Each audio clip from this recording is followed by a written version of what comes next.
தமிழகம் முழுக்க பேசப்படுற ஒரு விஷயத்த நியமா பேச வந்திருக்கீங்க அப்படின்னா, ஒரு பெண்ணா, ஒரு தாயா, ஒரு சகோதரியா இந்த விஷயத்த நம்ம பேசலைன்னா இது இது முற்றம் பெறாதுன்ற ஒரு விஷயத்துக்காக இன்னைக்கு இந்த விஷயத்த பத்தி நம்ம பேச வந்திருக்கோம். விளாத்திக்குள விஷயம். அப்படி இருக்கிற பட்சத்துல நேத்து நியூஸ் பேப்பரை நான் பார்த்தேன். விளாத்திக்குளத்துல கம்ப்ளைண்ட் எடுத்தது தாமதம். பாதிக்கப்பட்ட அந்த குடும்பத்தினர் காவல் நிலையத்துல போயிட்டு புகார் அளிக்கும் போதும் அவ்வளோ ஒரு மெத்தனம். எதனால இந்த மெத்தனம்ன்றது எனக்கு சரியா தெரியலைங்க.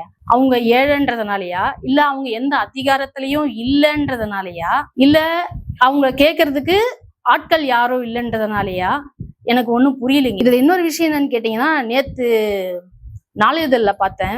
அந்த விளாத்திக்குள அந்த பிள்ளைய அந்த குழந்தைய பாலியல் துன்புறுத்தி கொலை செய்யப்பட்ட அந்த நபர் ஆல்ரெடி ஒரு கொலை வழக்குல ஒரு முதியோரை ஒரு வயசான அம்மாவை அந்த பாலியல் பலாத்காரம் பண்ணிட்டு தான் உள்ள போய் ஆயுள் தண்டனை கைதியா இருக்கிறான். கேட்கவே அருவருப்பா இருக்கு. அவ்வளோ வெறி வருது.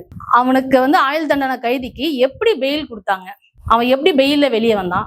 அந்த நாய் வெளியே வந்துட்டு திரும்பவும் என்ன வேலை பார்த்துருக்குது? அந்த வேலை தான் பார்த்துருக்கு. ஒரு வாரத்துக்கு முன்னாடி இன்னொரு நியூஸ் பேப்பர்ல வந்த நியூஸ் சொல்றேன். மாதவரத்துல ஒரு ரவுடியை என்கவுண்டர் பண்ணியிருக்காங்க. குறைஞ்சபட்சம் பாத்தீங்கன்னா அவன் மேல ஒரு 8 கொலை கேஸ் இருக்கு. அதுவும் இல்லாம ஒரு 14 கேஸுக்கு மேல இருக்கு. அப்பெல்லாம் அவனை என்கவுண்டர் பண்ணாத இந்த அரசாங்கம், இந்த காவல்துறை அதிகாரிகள் அந்த ஒரு காவல்துறை அதிகாரியை தாக்கிட்டாங்களாமா, உடனே என்கவுண்டர் போட்டிருக்காங்க. எதுக்குங்க இந்த மாதிரி ஒரு மொக்கையா ஒரு நியூஸ போறீங்க? ஆமா, அவன் தப்பு பண்ணா நாங்க ஷூட் பண்ணோம், என்கவுண்டர்ல போட்டோம்னு சொல்றதுக்கு உண்டான ஒரு தைரியம் உங்ககிட்ட இல்லல்ல, காவல்துறை அதிகாரிங்க கிட்ட இல்லல்ல.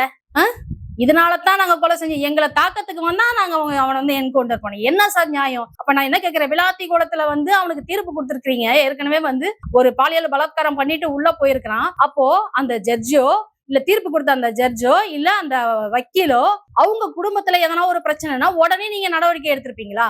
இல்ல அவன் அரெஸ்ட் பண்ண அந்த காவல்துறை அதிகாரி வீட்லயோ ஒரு பிரச்சனை நடந்து இருந்துச்சுன்னா, அந்த வீட்டு பெண்களுக்கு பிரச்சனை நடந்து இருந்ததுன்னா அப்போ அவனுக்கு உடனே மரண தண்டனை கொடுத்திருப்பீங்களா?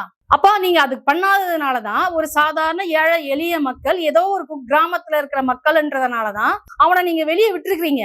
நான் என்ன கேக்குறேன், அவனுக்காக வாதாடினார்ல வக்கீல், நான் ரொம்ப பாராட்டுறேங்க. உங்களுடைய வாத திறமைய எந்த அளவுக்கு நீங்க காமிச்சிருந்தீங்கன்னா அவன் பெயில்ல வெளியே வந்திருப்பான்.